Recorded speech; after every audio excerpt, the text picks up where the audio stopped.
deux messages essentiels, deux messages qu'on essaie de faire passer auprès des producteurs. L'un qui tourne autour de la génétique, donc des résistances variétales et la manière de les valoriser. Et il est clair que les tolérances permettent de limiter le recours aux fongicides, donc limiter l'impact sur l'environnement, mais aussi parfois faire des économies. Alors adapter sa protection donc, aux variétés en tenant compte aussi de l'année, et c'est vrai que cette année est un petit peu atypique. Et puis l'autre message, c'est adapter sa protection en fonction de l'évolution du parasitisme, l'évolution des champignons, en particulier des problèmes de résistance. Depuis 5 ans, la septoriose, qui est la principale maladie du blé en France, évolue. Et les champignons contournent les fongicides auxquels ils sont exposés. Et on a eu affaire à des problèmes de résistance au strobe très clairement depuis 2001.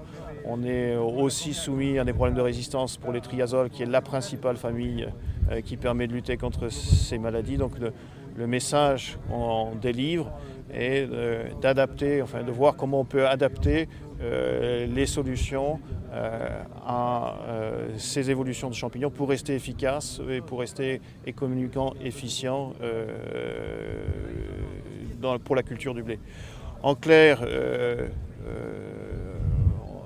derrière nous sont des démonstrations qui permettent d'illustrer les modes d'action et le comportement des produits, de souligner l'intérêt de molécules qui ont été autorisées dans les années 70 pour certaines, qui sont encore utiles, le chlorothalonil notamment, mais aussi certains multisites comme le mancozeb.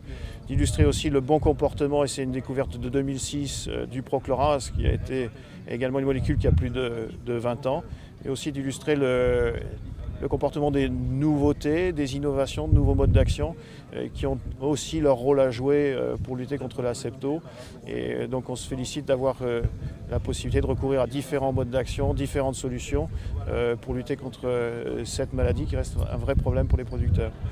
Donc globalement, on souligne l'intérêt de mixer de la diversité, d'utiliser les produits sur cette maladie qui reste difficile à contrôler.